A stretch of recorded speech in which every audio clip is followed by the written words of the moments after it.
Today जी के programme में आपका स्वागत है। तो चलिए आज के सेशन की शुरुआत पिछले अभ्यास प्रश्न से करते हैं।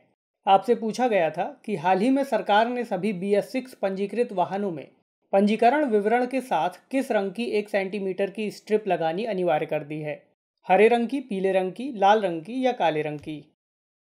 सरकार ने सभी BS6 आधारित मोटर वाहनों में पंजीकरण विवरण के साथ 1 सेंटीमीटर हरे रंग की स्ट्रिप लगानी अनिवार्य कर दी है। यह आदेश motor vehicles high security registration plates order 2018 में संशोधन करते हुए जारी किया गया है, जो 1 अक्टूबर 2020 से लागू होगा। ये नंबर प्लेट्स निर्माताओं द्वारा प्रत्येक नए निर्मित वाहन के विंड शील्ड के अंदर फिट की जाएंगी। इन नंबर प्लेट्स में वाहन में इस्तेमाल होने वाले ईंधन के लिए कलर कोडिंग भी निर्धारित है, जिसमें पेट्रोल या CNG वाहनों के लिए हल्के नीले रंग का स्टिकर और डीजल वाहनों के लिए नारंगी रंग के स्टिकर का प्रयोग किया जाएगा। तो इस प्रश्न का सही जवाब है ऑप्शन ए यानी हरे रंग की। आज के सेशन का पहला सवाल, किस संस्था ने कोविड-19 का मुकाबला करने के लिए नैनो तकनीक आधारित डिसइंफेक्टेंट स्प्रे का विकास किया है? ऑप्शन है diet Pune, IISc Bengaluru, IIT Hyderabad, AIIMS Delhi. Defence institute of advance technology यानी डाइट पुणे ने सभी प्रकार की सतहों को कीटाणु रहित करके कोविड-19 का मुकाबला करने के लिए एक नैनो तकनीक आधारित डिसइंफेक्टेंट स्प्रे विकसित किया है। इसे अनन्य नाम दिया गया है। इस स्प्रे का उपयोग मास्क, PPE, अस्पताल के लिनन और अन्य संभावित दूषित सतहों जैसे चिकित्सा उपकरण, एलिवेटर बटन, दरवाजों के हैंडल, गलियारे और कमरे आदि पर किया जा सकता है। यह नैनो तकनीक आधारित फॉर्मुलेशन न केवल कोरोना वायरस को मानव शरीर में प्रवेश करने से रोकेगा, बल्कि यह वायरस को तब भी मार देगा जब वह मास्क या PPE इत्यादि के संपर्क में आएगा। तो इस प्रश्न का सही जवाब है ऑप्शन ए यानी डाइट पुणे। दूसरा प्रश्न, राष्ट्रीय सांख्यिकी कार्यालय यानी NSO द्वारा जारी पीरियोडिक लेबर फोर्स सर्वे के मुताबिक वित्तीय वर्ष 2018 से 2019 के दौरान ग्रामीण भारत में स्वनियोजित परिवारों के प्रतिशत की क्या स्थिति है? ऑप्शन है 0.5% की वृद्धि, 0.5% की गिरावट, 1.2% की वृद्धि या 0.6% की गिरावट। भारत में ग्रामीण और शहरी दोनों क्षेत्रों में खुद को स्वनियोजित घोषित करने वाले परिवारों के प्रतिशत में वित्तीय वर्ष 2018 से 2019 के दौरान गिरावट दर्ज की गई है। राष्ट्रीय सांख्यिकी कार्यालय द्वारा जारी पीरियोडिक लेबर फोर्स सर्वे के आंकड़ों के मुताबिक ग्रामीण भारत में स्वनियोजित परिवारों का प्रतिशत वित्त वर्ष 2018 में 52.2% से घटकर वित्त वर्ष 2019 में 51.7% हो गया, यानी इसमें 0.5% की गिरावट दर्ज की गई।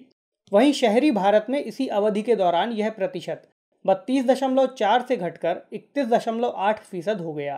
ग्रामीण भारत में यह गिरावट उन परिवारों में कमी आने के कारण देखी गई है जो कृषि पर निर्भर हैं, जबकि गैर कृषि गतिविधियों में स्वनियोजित परिवारों में कुछ वृद्धि देखी गई है, लेकिन ओवरऑल यह ऋणात्मक है। वहीं शहरी क्षेत्र में लोगों की कृषि गतिविधियों पर तुलनात्मक रूप से कम निर्भरता के कारण ये आंकड़े कृषि पर आधारित नहीं हैं।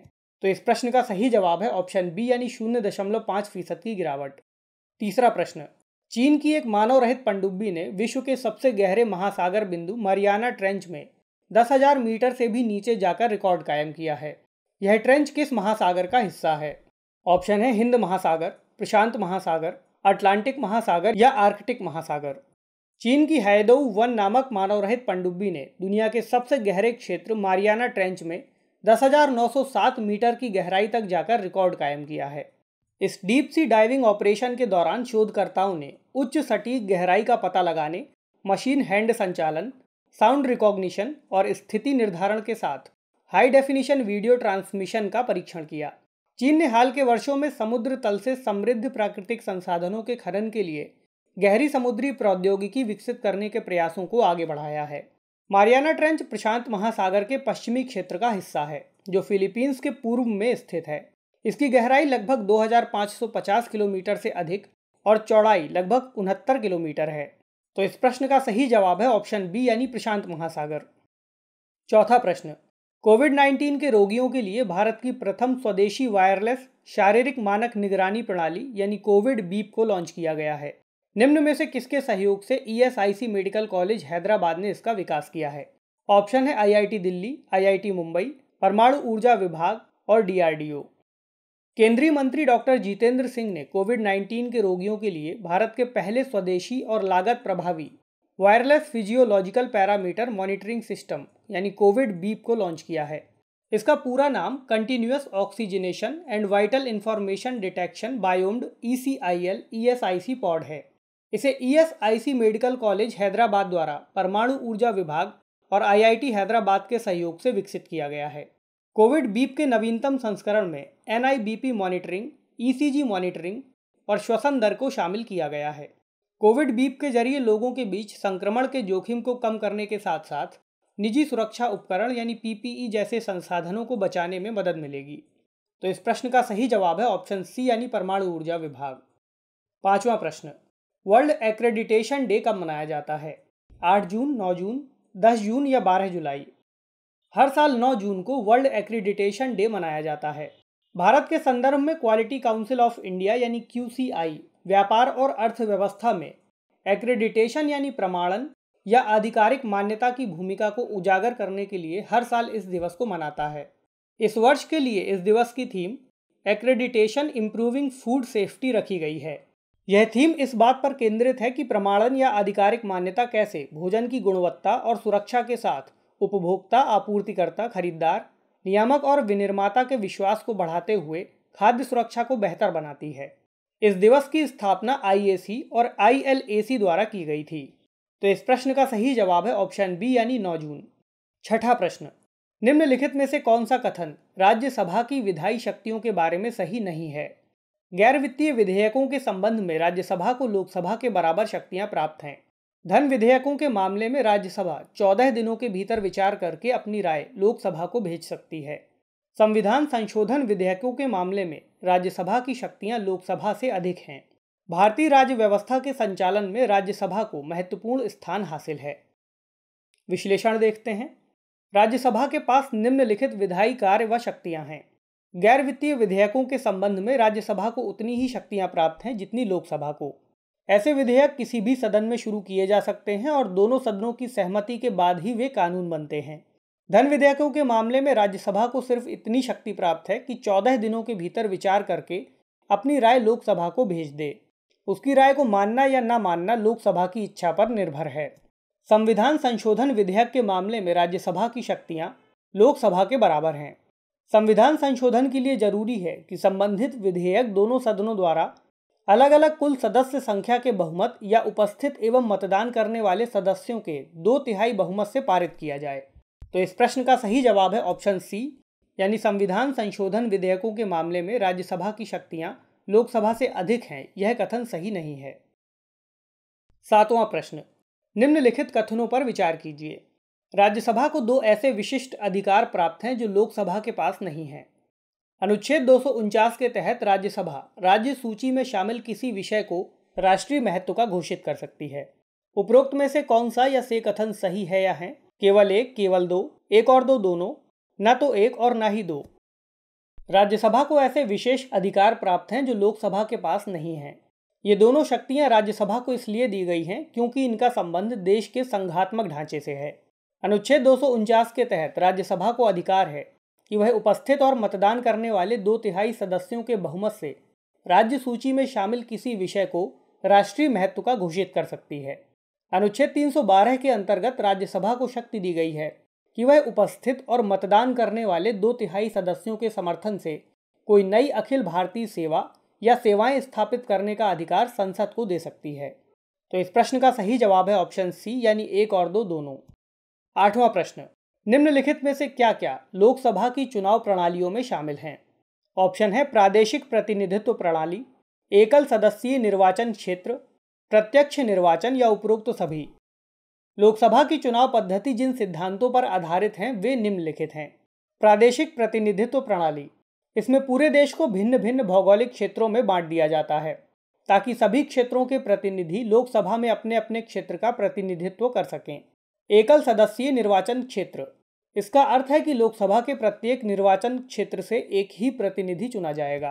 प्रत्यक्ष निर्वाचन, इसका अर्थ है कि प्रत्येक निर्वाचन क्षेत्र में जनता सीधे तौर पर अपने प्रतिनिधि का चुनाव करेगी। अनुच्छेद 326 में स्पष्ट किया गया है कि राज्यों के प्रतिनिधियों का चुनाव वयस्क मताधिकार के आधार पर राज्य की जनता करेगी। 1988 के पहले मतदान के लिए न्यूनतम आयु 21 वर्ष थी। 61वें संविधान संशोधन अधिनियम 1988 के माध्यम से इसे 18 वर्ष कर दिया गया। इसमें अगला है first past the post system. इसका अर्थ है कि जिस प्रत्याशी को चुनाव में सबसे अधिक मत प्राप्त होंगे वह विजयी घोषित कर दिया जाएगा। इस पद्धति में चुनाव जीतने के लिए निर्धारित कोटे तक पहुंचना आवश्यक नहीं होता। तो इस प्रश्न का सही जवाब है ऑप्शन डी यानी उपरोक्त सभी।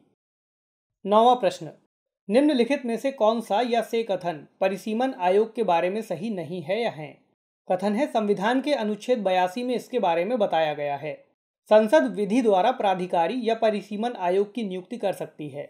कूट है केवल एक, केवल दो, एक और दो, दोनों, ना तो एक और ना ही दो।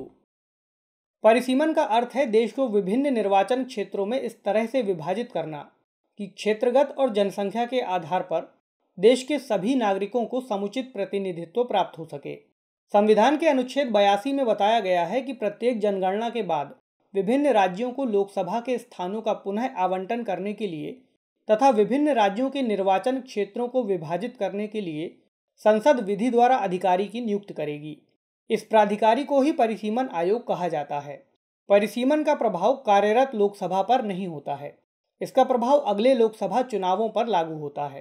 तो इस प्रश्न का सही जवाब है ऑप्शन डी यानी न तो एक और न ही दो। 10वां प्रश्न, निम्नलिखित में से कौन सा या से कथन लोकसभा के बारे में सही है या सही है? कथन है कार्यपालिका अर्थात सरकार पर लोकसभा का प्रभावी नियंत्रण होता है। धन विधेयक सिर्फ लोकसभा में ही प्रस्तावित किए जा सकते हैं। कूट है केवल एक, केवल दो, एक और दो, दोनों, न तो एक और न ही दो। संसदीय प्रणाली में यह सिद्धांत स्वीकृत है कि कानून बनाने और प्रशासन चलाने के मामले में लोकप्रिय सदन को अंतिम शक्ति प्राप्त होनी चाहिए।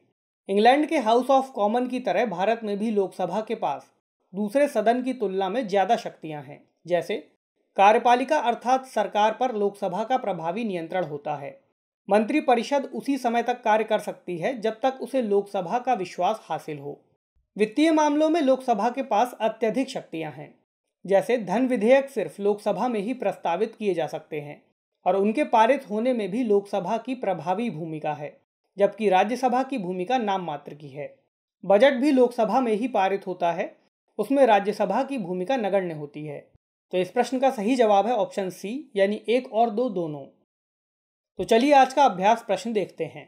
हाल ही में संघ शासित प्रदेश जम्मू और कश्मीर एवं लद्दाख के लिए केंद्रीय प्रशासनिक न्यायाधिकरण यानी सीएटी की एक खंडपीठ स्थापित की गई है। यह सीएटी की कौन सी खंडपीठ है? ऑप्शन है 10वीं, 12वीं, 15वीं या 18वीं। तो कमेंट सेक्शन में इस अभ्यास प्रश्न का सही जवाब देना ना भूलें। अगले सेशन में कुछ नए प्रश्नों के साथ आपसे फिर मुलाकात होगी। तब तक के लिए नमस्कार।